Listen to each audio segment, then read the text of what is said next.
ఒక్కసారి కొమ్మూరి గోల్డ్ కి కాల్ చేయండి. తాకట్లో ఉన్న మీ బంగారాన్ని విడిపించి మార్కెట్ ప్రైస్ కి వాళ్ళు కొనుక్కుని మిగతా డబ్బులు మీకు ఇచ్చేస్తారు. హాయ్ హలో నమస్తే, వెల్కమ్ టు మనం టీవీ. నేను మీ చాన్వి. మనం టీవీ ఉన్నది మన కోసం. ప్రస్తుతం చిరంజీవి గారు చేసిన కమెంట్స్ సోషల్ మీడియాలో ఫుల్ వైరల్గా మారాయి. ఆయన కాస్టింగ్ కౌచ్ గురించి ఇండైరెక్ట్గా మాట్లాడిన మాటలు ఇప్పుడు దానికి సంబంధించి చిన్మయి కూడా దాని మీద రిప్లై ఇవ్వడం జరిగింది. అసలు ఆయన ఏం మాట్లాడారు ఏంటి అనే దానికి సంబంధించి మాట్లాడుకుందాం. Telugu cinema industry, cine industry ఓ అద్దం లాంటిదని, మనం ప్రొఫెషనల్గా ఉంటే అది కూడా ప్రొఫెషనల్గానే ఉంటుందని, మనం ఎలా ఉన్నామో దానికి సంబంధించి ఎగ్జాక్ట్గా అది రెప్లికా చూపిస్తుందని ఆయన చెప్పుకొచ్చారు. మరి నిజంగా జరుగుతుందా అంటే అది జరగట్లేదనే చెప్పాలి.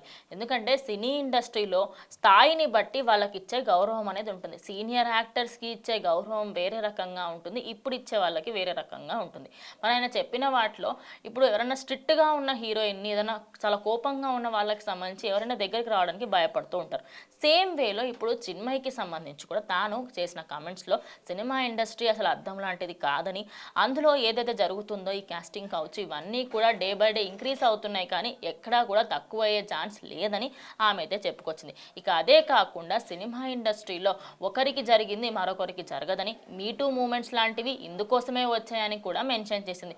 ఇక మీటూ మూమెంట్ గురించి మనం ఒక్కసారి మాట్లాడుకుంటే, ఒకానొక సందర్భంలో మీటూ అని చెప్పేసి ఒక మూమెంట్ని స్టార్ట్ చేశారు. ఆ మూమెంట్లో చిన్మయి శ్రీపద కూడా మాట్లాడడం జరిగింది. తాను మాట్లాడిన మాటలకు సంబంధించి నేను కూడా ఇలాంటివి ఫేస్ చేశానని అప్పట్లో చాలానే వ్యాఖ్యలు చేశారు. ఇక తనతో పాటు బాలీవుడ్, టాలీవుడ్, మాలీవుడ్, కాలీవుడ్ ఇలా చెప్పుకుంటూ పోతే ప్రతి ఒక్కరూ దీనికి సంబంధించి మాట్లాడారు. మరి ఈ మీటూ మూమెంట్ తర్వాత కొంత గొప్ప కొంచెం తక్కువైందనే చెప్పాలి. ఎందుకంటే కమిట్మెంట్స్ అడిగిన తర్వాత ఖచ్చితంగా అక్కడి డైరెక్టర్స్ కానీ ప్రొడ్యూసర్స్ కానీ ఏదో ఒక విధంగా ఖచ్చితంగా వాళ్ళు రియాక్ట్ అవుతారని, ఖచ్చితంగా సోషల్ మీడియా వల్ల ఎక్కువ మట్టుకి పబ్లిసిటీ అవి వాళ్ళ పేరు నాశనం అవుతుంది కాబట్టి ఇలాంటివన్నీ ఈ మధ్యకాలంలో తక్కువ అయ్యాయని చెప్పేసి కొంత మట్టుకు వార్త.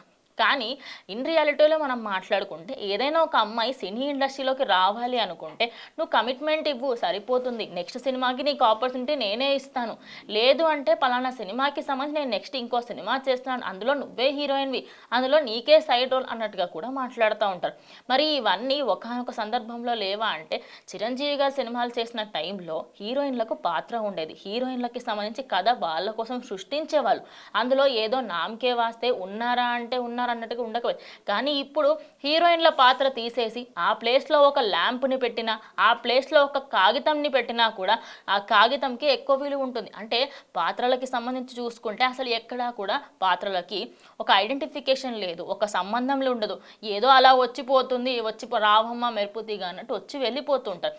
మరి చిన్మయి చేసిన ఈ కమెంట్స్కి సంబంధించి సినిమా ఇండస్ట్రీ అద్దం లాంటిది కానే కాదని, రోజు రోజుకి ఇవన్నీ కూడా ఎక్కువ అవుతున్నాయని చెప్పేసి, ప్రొఫెషనలిజంగా ఉన్నా కూడా మీరు సినిమాకి సంబంధించి కమిట్మెంట్ ఇవ్వకపోతే మీకు రోల్స్ ఇవ్వము అని ఇవన్నీ మాటలు కూడా మాట్లాడతారు. ఇవన్నీ ఒకానొక సందర్భం జరగలేవు, కానీ ఇప్పుడు అవన్నీ ఎక్కువ అవుతున్నాయని, తనకు తెలిసిన ఒక అమ్మాయికి కూడా ఇలా జరిగిందని ఒక ఎగ్జాంపుల్ని కూడా చెప్పింది.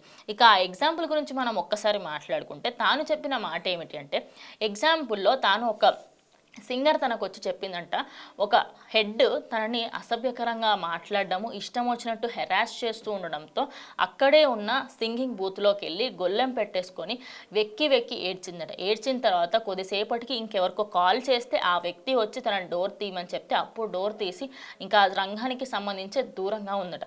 ఇక దాని తర్వాత సినీ ఇండస్ట్రీకి సంబంధించి తాను ఏవేవైతే డబ్బింగ్స్ చేస్తూ ఉందో ఇవన్నీ చేస్తూ ఉంటాడు.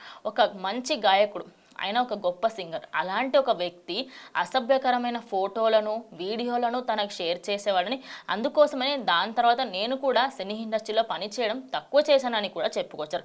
మరి ఇవన్నీ కూడా ఇప్పుడు ఒక్కసారి మనం కన్సిడర్ చేస్తే, అంటే ఒకానొక సందర్భంలో ఆయన అంటే చిరంజీవి గారి ఎక్స్పీరియన్స్ ఎంత, చిన్మయి గారి ఎక్స్పీరియన్స్ ఎంత, చిరంజీవి గారు దీనికంటే ఎక్కువగా చూసుంటారు. ఆయన ఎంతోమందిని పైకి తీసుకొచ్చిన వ్యక్తి. అలాంటి ఒక వ్యక్తి అసలు ఆ స్టేజ్లో ఆయన ఒక మంచిగా చెప్పాలి అనుకున్నారు. మరి చిన్మయి గారు తన ఎక్స్పీరియన్స్ షేర్ చేయడం నిజంగా ఒక విధంగా అది పాజిటివే అని చెప్పాలి. అలా అని చిన్మయి గారు చేసిందే కరెక్ట్, చిరంజీవి గారు చేసిన తప్పు, చిరంజీవి గారు చేసిందే కరెక్ట్, చిన్మయి గారు చేసిన తప్పు అని నేను అనట్లేదు. కానీ ఇక్కడ రెండు విధాలుగా చూస్తే ఇద్దరూ కరెక్ట్గా నేను ఒకనొక సందర్భంలో ఆయన అన్నీ చూసి మాట్లాడుతున్న వ్యక్తి. ఇప్పుడు జరుగుతున్న సంభాషణకి సంబంధించి ఇప్పుడు జరుగుతున్న జనరేషన్లో ఉన్న దాని గురించి చిన్మయి మాట్లాడుతూ ఉన్నారు. అంటే నిజంగానే ఇప్పుడు ఒక హీరోయిన్ని తీసుకోండి, ఓ సినిమా తర్వాత తను రెండో సినిమా చెయ్యాలి అంటే మళ్ళీ ఎప్పుడో 2-3 సంవత్సరాలకు కనిపిస్తుంది. అది స్టోరీస్ వల్ల కాదు. అమ్మాయికి సంబంధించి ఆ వచ్చే డైరెక్టర్లు, ప్రొడ్యూసర్లు, అక్కడ ఉండే అసిస్టెంట్ల కాడికి వెళ్ళి కూడా ప్రతి ఒక్కరు ఈ కాస్టింగ్ కౌచ్కి సంబంధించి నాకు నువ్వు కమిట్మెంట్ ఇవ్వు, అయితే నేను నీకు సినిమాలో రోల్ ఇస్తాను అనే అంత దారుణంగా దిగజారిపోయారు.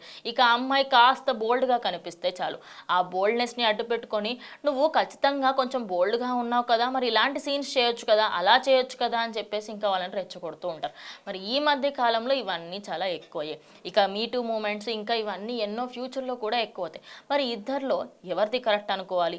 ఇక తాను సినిమా ఇండస్ట్రీ నుంచి దూరం అవ్వడానికి ఈ 2 కారణాలని కూడా చెప్పుకొచ్చింది. మరి సినీ ఇండస్ట్రీలో నిజంగానే ఇవన్నీ ఉన్నాయా అంటే ఒక విధంగా ఎస్ అనే చెప్పొచ్చు.